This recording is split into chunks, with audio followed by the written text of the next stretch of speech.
Le 11 mars 1933 paraissait dans l'Action française la critique de François Vuneuil du film américain Histoire d'un amour, Backstreet, texte intégral.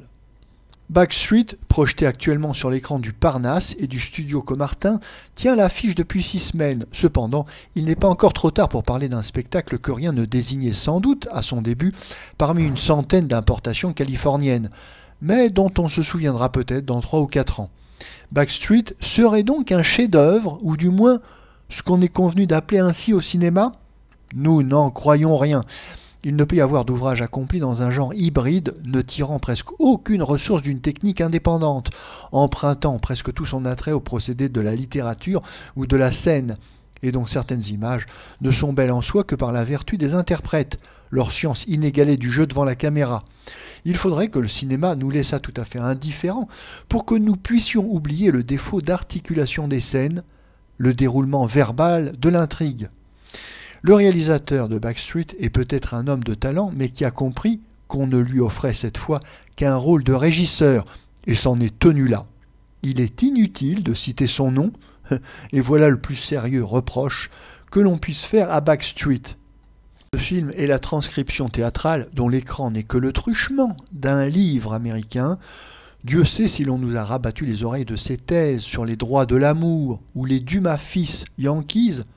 On sait que le Nouveau Monde a sur le vieux 50 ans de retard littéraire, cherche un équilibre naïf entre le puritanisme et son corollaire immédiat, la frénésie du divorce. Dans sa vivante simplicité, le scénario de Backstreet s'élève fort au-dessus de ses feuilletons. Aucune situation n'est forcée ou même amenée. Backstreet, c'est la rue de derrière, la maison effacée qui abrite les amours de la charmante Ray et de Walter Sarrel, le financier. Ray n'était qu'une petite boutiquière. Walter, déjà fiancé selon les désirs de sa famille, pensait bien que sa mère, en voyant Ray, comprendrait le sentiment de son fils. Mais un hasard a empêché l'entrevue. Walter s'est soumis, s'est marié, a eu des enfants. 5 ans plus tard, à New York, il a retrouvé Ray, toujours seul, et ils ne se sont plus quittés. Ray a été dans l'ombre la véritable épouse de cet homme brillant et honoré. Dans le petit appartement qu'il lui a loué, elle attend qu'il téléphone, qu'il sonne, qu'il lui envoie d'Europe une carte postale. Ray, malgré les souffrances secrètes attachées fatalement à son rôle, n'a pu se décider à la plus reposante, la plus douce des unions. Tout le film est l'histoire de cette destinée effacée, mélancolique et cependant enviable. 30 ans après, à Paris, où toujours ignorée, elle l'accompagnait, Ray apprend par le journal que Walter se meurt. Elle ne pourra même pas recueillir son dernier souffle. C'est alors que l'épilogue, penchant vers le mélo, nous la montre, sa beauté défaite d'un coup, ayant atteint en une nuit à l'extrême vieillesse, rendant l'âme solitaire devant le portrait du bien-aimé. Seul ce trait a été trop marqué. Dans Le Roi des Schlemihl, farce allemande, l'un des fantoches, puissamment barbu et chevelu, ressort tout blanc de l'oubliette où on l'avait laissé 24 heures. Le snobisme qui a vite entouré Backstreet tient vraisemblablement à quelques hasards mondains qu'il serait trop long de rechercher ici. On nous affirme aussi que des faux ménages en nombre prodigieux viennent y lire leur histoire plus ou moins embellie. Laissons de côté cette boutade d'une petite femme que nous rapporte un de nos plus sympathiques directeurs de salle. Ce Walter, il n'est même pas fichu de lui faire une rente à Sarray. Observons aussi qu'il est de bon ton de pleurer à Backstreet. Peut-être les larmes nous reviennent-elles avec les voilettes. On ne doute pas toutefois que maint regard charmant s'embue devant Backstreet pour de plus touchantes causes. Walter, il faut l'avouer, remporte peu de suffrages féminins. On lui reproche un inconscient égoïsme. Évidemment, l'aventure est pour lui un luxe sentimental parachevant une vie dorée. Tous les sacrifices sont pour l'adorable Ray, et aussi le banal, le sinistre ennui.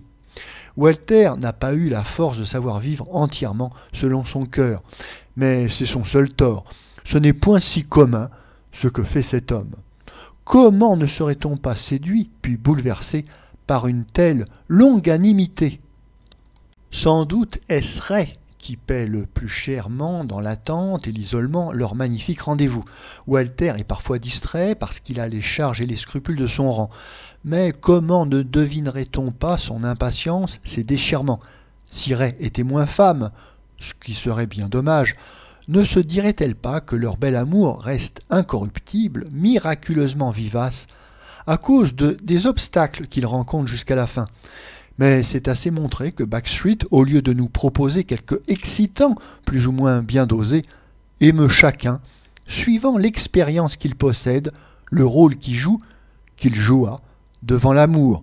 Ce film de faux cinéma prouve à sa manière que l'intérêt humain des tragédies de la fatalité éclipse tous les drames à thèse. Dans de tels cas, le sort du film tient à sa distribution.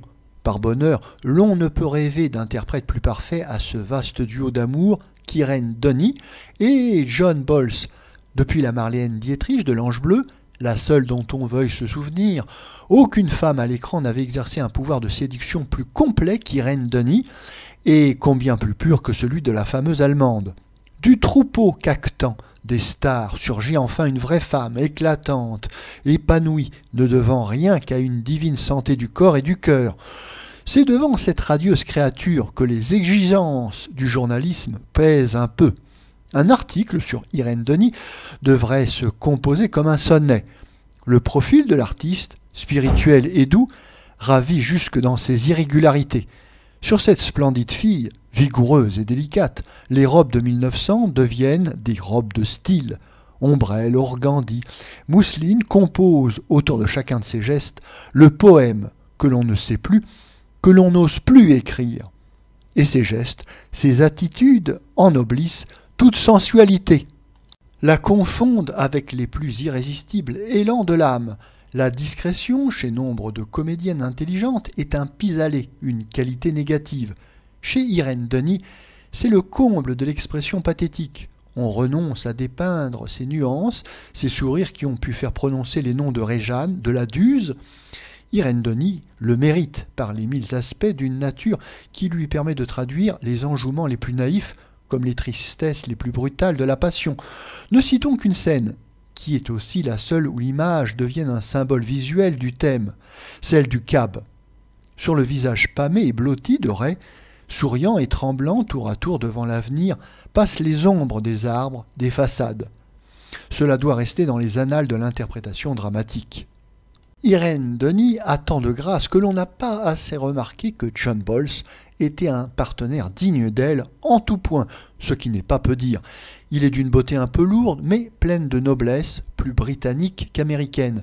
Il nuance à merveille son personnage, un peu compassé par son éducation rigoriste, les dangers d'une existence double, mais d'une vie intérieure que décèle le moindre regard, le moindre port de tête.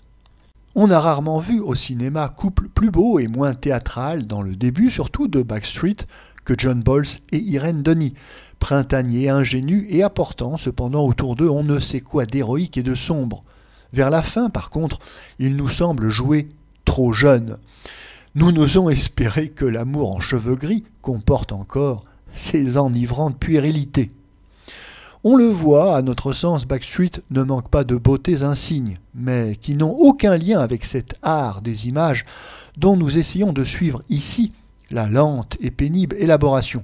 Si Backstreet réhabilitait, comme on l'a dit, le cinéma, c'est que le cinéma n'existerait plus, ce dont on nous permettra de douter, au moins jusqu'à nouvel ordre.